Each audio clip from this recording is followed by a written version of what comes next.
My name is Rhona Vega. I live in Teaneck, New Jersey, and I work for Teaneck Public Schools as a community educator. Wow, how old was I when I wanted to be in the people business? I guess, early on, like 18 in college, I decided I wanted to be a mission type person in college. I wanted to travel the world and help people, underdogs basically, all around the world, build houses, anything I could do to help a community, especially black communities, advance themselves. How has my life changed in this pandemic or during this pandemic of 2020? Wow. So first of all, let me backtrack. For 30 days, I was on a trip to Africa, Dubai, Rome, and several other countries in the Middle East. That was my solo birthday trip that I went on to celebrate my life and all that I've done in the world and what I need to continue to do and to write my book. That's why I went on the trip. And I came back to mayhem. My mom started getting ill. My mom passed away from the pandemic, so that was huge. This is my girl, my best friend, my ride or die, and now she's my ancestor. So how does this change me? Listen, I spent the next 60 days after my mother passed on March 26th in her apartment, going through her things, and I feel like I'm just reminiscing over all the memories we had together. So it's changed drastically. It puts me in a different light now. Now I have to take my own work and her work and merge them and continue her legacy and take it to the next level. Everything she's taught me to do, what I'm meant to do on this planet, and how I'm supposed to be helping people, helping myself, and elevating our people to another level. So I have used this time to sit still, to listen to God, to listen to my ancestors, and do what I'm supposed to be doing, and not making any more excuses. Oh, wow. The day that my mother passed. The day that my mother became an ancestor. I'm writing a book, and I call it the Blessings in the Morning, and morning being mourning my mother. So there are so many blessings that have come to me during this grieving process. That was my worst day and also my best day, because I'm going to celebrate her and take her to another level. It has given me an opportunity to be still.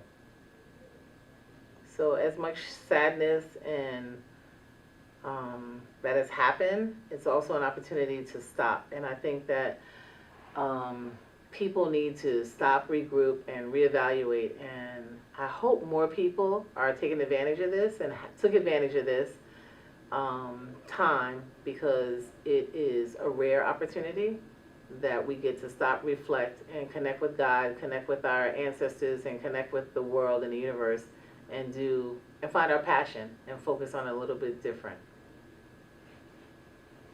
I don't, but I will tell you this. The last conversation I had with my mother, I asked her, I said, "Mother, you know what's going on in the world?" And she said, "Yeah, there's a virus. It's going to kill a lot of people."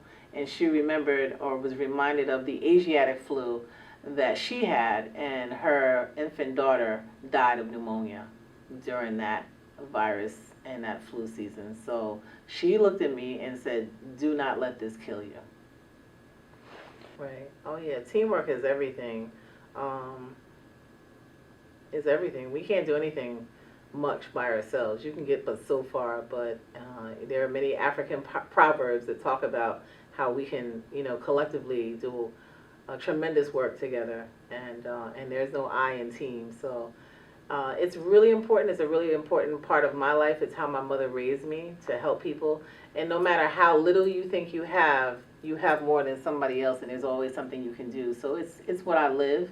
It's how I breathe every day. It's how I raise my children. There's always somebody that you can help and do more for. And the more you focus on doing for the community and other people, it just drives you. And it also helps you deal with, like, any kind of, like, some people deal with depression. And I think that you can't focus on yourself and what you don't have if you're constantly doing for other people, because all that comes back tenfold.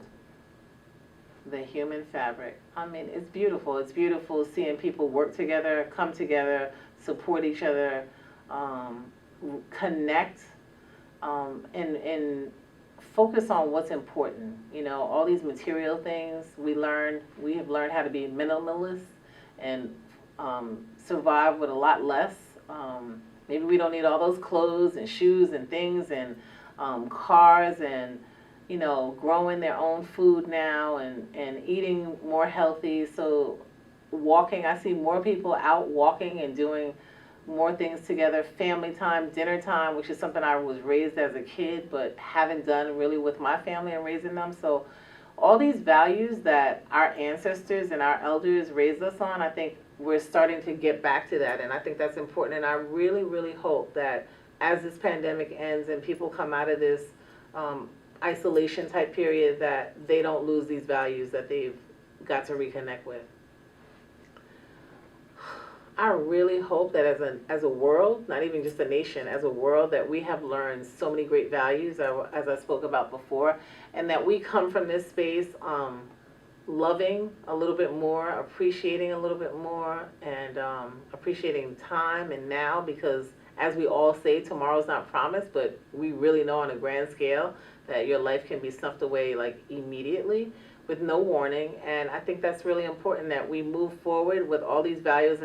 And the job industry, I really, as a parent, and the stress that parents deal with as trying to raise their family, be employed, focus on their job, and all that multitasking that happens, and can be such a distraction and deterrent to family values. And I really hope that we, going forward, the job market focuses more on family, and maybe more people can work virtually from home. That is my prayer.